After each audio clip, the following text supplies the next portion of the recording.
And we're back now with Sunday House Call. Imagine cutting in half the time it takes for a wound to heal. That's what researchers are hoping will happen with a new type of therapy called nanotechnology. We start with Dr. Siegel. I know, fancy term, Dr. Siegel. What is it? Sounds like hocus pocus. I mean, if I get a wound, it's a boo-boo. I just kiss it, make it better, and I use like Neosporin or Baclobran or something.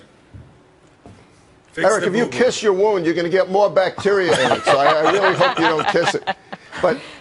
But what you have to understand is that especially diabetics have a problem with wound healing. And post-surgical, of course, we want our wounds to heal.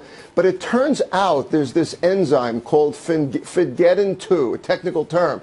This enzyme stops your rescue workers from coming to heal the wound. It stops your white blood cells. It stops your immune system. It stops the good skin from coming to form over.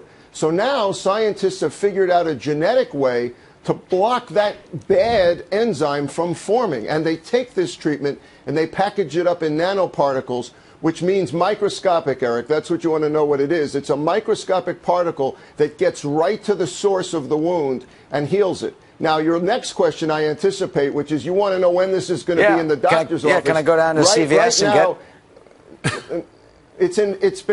It's past mice. It's past human tissue. It's going to go to pigs now, which David will tell you we use in medical school to teach us how to sew. I failed that. That's why he's a surgeon and I'm not.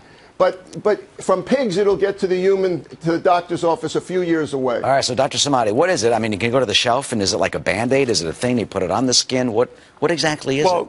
Think about nanotechnology as something that's almost at the level of a cell. It's 10 to the -9 size, something that you would never be able to see with the naked eye.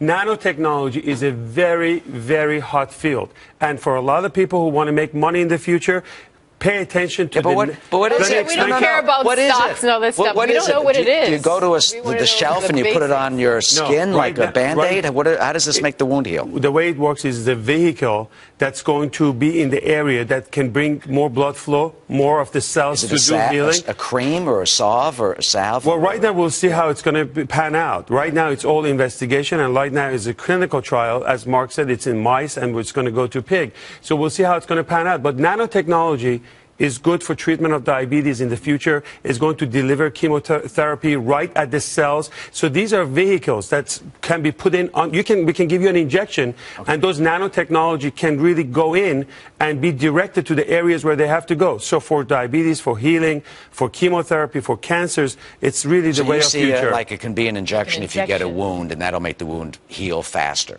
That's right. Based on this study that's coming from Einstein, it basically inhibits those cells that delay wound healing and by half. So this is all part of the study. And as part of it reduces inflammation. All right, not there yet, so wait till we get it on the shelves. It's not going to be on the shelf. Yeah, you have to wait for your boo-boo to be fixed. Still kissing it. I love the fact that Eric is always looking for a quick fix. What did you say, Dr. Mark, very quick? Eric, it's in the movie Hunger Games, but it's not yet on the shelves. All right. They use it in science fiction, but it isn't ready for prime time yet. All right, we'll wait till it's fat. Okay. All right, Thank you. His boo-boo is waiting.